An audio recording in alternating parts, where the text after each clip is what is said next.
آگے آیت 249 پہ آ جاتے ہیں۔ جب حضرت طالوت لشکروں کو لے کر نکلے تو کہا، سنو اللہ تعالیٰ تمہیں ایک نہر سے آزمانے والا ہے، جس نے اس میں سے پانی ہی لیا وہ میرا نہیں، اور جس نے اس میں سے پانی پی لیا وہ میرا نہیں، اور جو اسے نہ چکھے وہ میرا ہے۔ ہاں یہ اور بات ہے کہ اپنے ہاتھ سے ایک چلو بھر لے، لیکن سوائے چند کے باقی سب نے وہ پانی پی لیا۔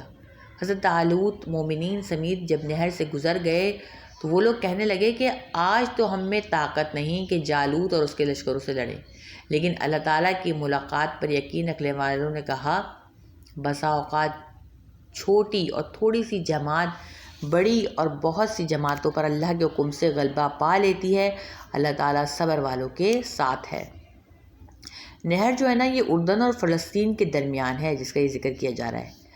اچھا یاد رکھیے کہ امیر کی اطاعت ہر حال میں ضروری ہے، اور دشمن سے معرکے کے وقت، لڑائی کے وقت تو اس کی اہمیت زیادہ ہو جاتی ہے۔ دوسرے جنگ میں کامیابی کے لیے ضروری ہے کہ فوجی اس دوران بھوک پیاس کو نہایت صبر اور حوصلے کے ساتھ برداشت کریں، اور امتحان کے لیے طالوت نے کہا تھا کہ نہر پر تمہاری پہلی آزمائش ہوگی، جس نے پانی پی لیا اس کا مجھ سے کوئی تعلق نہیں ہوگا۔ لیکن اس کے باوجود بھی لوگوں نے بات نہیں مانی اور پانی پی لیا۔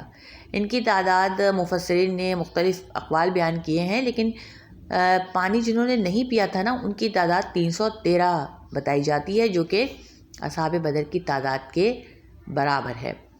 اور پھر یہاں یقین رکھنے والوں نے کہا کہ کامیابی تعداد کی کثرت اور اسلحے کی فراوانی پر منحصر نہیں ہے، ٹھیک ہے، یعنی بہت زیادہ ہمارے پاس اسلحہ ہے اور ہم بہت زیادہ کثرت تعداد میں ہیں، بلکہ اللہ کی مشیت اور اس کے اذن سے ہے۔ یعنی فتح دینے والی ذات کس کی ہے؟ اللہ کی۔ اور مومنین جو ہوتے ہیں وہ کس پر بھروسہ کرتے ہیں؟ اللہ پر بھروسہ کرتے ہیں، اپنی طاقت اور قوت پر بھروسہ نہیں کرتے۔ تو اللہ کی مدد حاصل کرنے کے لیے پھر کیا؟ صبر کرنا ضروری ہے۔ جب ان کا جالوت اور اس کے لشکر سے مقابلہ ہوا تو انہوں نے دعا مانگی کہ اے پروردگار ہمیں صبر دے، ثابت قدمی دے، اور قوم کفار پر ہماری مدد فرما۔ جالوت اس کے دشمن، اور جو جالوت تھا وہ دشمن قوم کا کمانڈر تھا، ٹھیک ہے، اور جس سے طالوت علیہ السلام کی فوج کا مقابلہ تھا۔ یہ قوم جو تھی نا جالوت کی، یہ عمالقہ تھی جو اپنے وقت کے بہت جنگجو اور بہادر قوم سمجھی جاتی تھی۔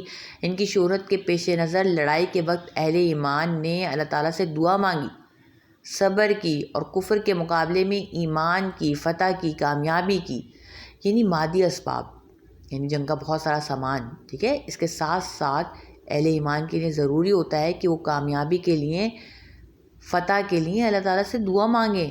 جنگ بدر میں بھی نبی کریم صلی اللہ علیہ وسلم نے اللہ تعالیٰ سے بہت دعائیں مانگی تھیں، جسے اللہ تعالیٰ نے قبول فرمایا تھا، اور مسلمانوں کی اتنی کم تعداد جو ہے وہ بھی کفار پر غالب آ گئی تھی۔ آگے آیت 251، چنانچہ اللہ تعالیٰ کے حکم سے انہوں نے جالوتیوں کو شکست دے دی، اور حضرت داؤد علیہ السلام کے ہاتھوں جالوت قتل ہوا۔ اللہ تعالیٰ نے داؤد علیہ السلام کو مملکت، حکمت اور جتنا کچھ چاہا علم بھی عطا فرمایا۔ اگر اللہ تعالیٰ بعض لوگوں کو بعض سے دفع نہ کرتا تو زمین میں فساد پھیل جاتا، لیکن اللہ تعالیٰ دنیا والوں پر بڑا فضل و کرم کرنے والا ہے۔ حضرت داؤد علیہ السلام بھی جو ہیں وہ ابھی جب یہ جنگ ہوئی تھی اس وقت وہ پیغمبر نہیں تھے اور نہ ہی بادشاہ، اس لشکر طالوت میں ایک سپاہی کے طور پر شامل تھے۔ ان کے ہاتھوں اللہ تعالیٰ نے جالوت کا خاتمہ کیا، اور ان تھوڑے سے اہل ایمان کے ذریعے ایک بڑی قوم کو شکست دلوائی۔ اس کے بعد اللہ تعالیٰ نے داؤد علیہ السلام کو بادشاہت بھی عطا فرمائی اور نبوت بھی۔ اور یہاں حکمت سے مراد بعض لوگ نبوت لیتے ہیں، بعض لوگ کہتے ہیں کہ سمجھ مراد ہے، جو کہ جنگ کے موقع پر اللہ تعالیٰ نے کے ارادے سے فیصلہ کن ثابت ہوئی، ٹھیک ہے، اور اس طرح انہیں علم بھی اللہ تعالیٰ نے عطا کیا۔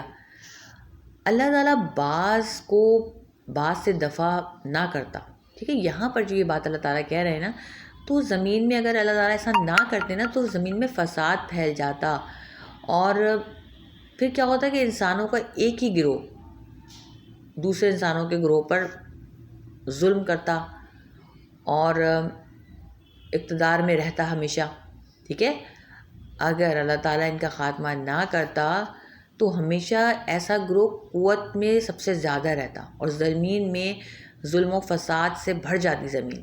یعنی اللہ تعالیٰ کا فضل ہے کہ اس نے زمین پر کسی کو ہمیشہ کا اقتدار نہیں بھیجا، ورنہ حکمران اللہ تعالیٰ کی تعلیم کو بھول جاتے، فراموش کر دیتے اور ظلم و ستم کا بازار گرم کر دیتے. اسلام میں جہاد کی اہمیت اور تاکید ہے. اس کا مقصد یہی ہے کہ دنیا کی کوئی طاقت اللہ کو اور اس کے قوانین کو بھلا نہ سکے، فراموش کر کے یہ نہ سمجھے کہ میں سپر پاور ہوں، میرا ہی آرڈر دنیا پر چلے گا. ایسے سرکشوں کے غرور کو ختم کرنے کے لیے مجاہدین میدان میں نکلتے ہیں. اس لیے اسلام میں جہاد قیامت تک رکھا گیا ہے تاکہ جہاں بھی ظلم ہو اس کو ختم کیا جائے اور لوگوں کو انصاف ملے، راحت ملے، امن ملے.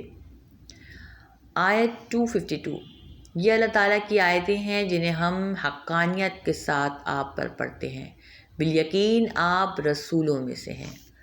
یعنی گزشتہ واقعات جو نبی کریم صلی اللہ علیہ وسلم پر نازل کردہ کتاب کے ذریعے دنیا کو معلوم ہو رہے ہیں، محمد صلی اللہ علیہ وسلم یقیناً آپ کی رسالت اور سچائی کی دلیل ہے، کیونکہ آپ نے کسی کتاب میں نہیں پڑھے ہیں اور نہ ہی کسی سے سنے ہیں، جس سے واضح ہے کہ یہ غیب کی خبریں ہیں جو وحی کے ذریعے اللہ تعالیٰ آپ پر نازل فرما رہے ہیں. کہ قرآن میں کئی مقامات پر دوسری امتوں کا ذکر ہے جو کہ نبی کریم صلی اللہ علیہ وسلم کو نہیں معلوم تھا. آپ صلی اللہ علیہ وسلم کے سچے ہونے کی دلیل کے طور پر ان واقعات کو پیش کیا گیا ہے.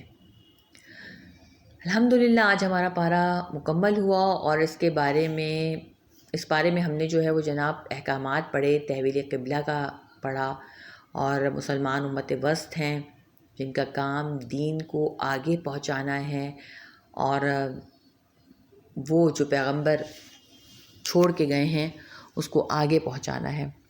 اور اس میں جو ہے حج کے بارے میں بھی ہم نے پڑھا، روزے کے احکامات تھے ان میں، اور اس کے علاوہ ہم نے یہ بھی پڑھا کہ شہید کبھی مرتے نہیں ہیں اور انسان کو اللہ کی طرف لوٹ کے جانا ہے. ان للہ و انا الیہ راجعون.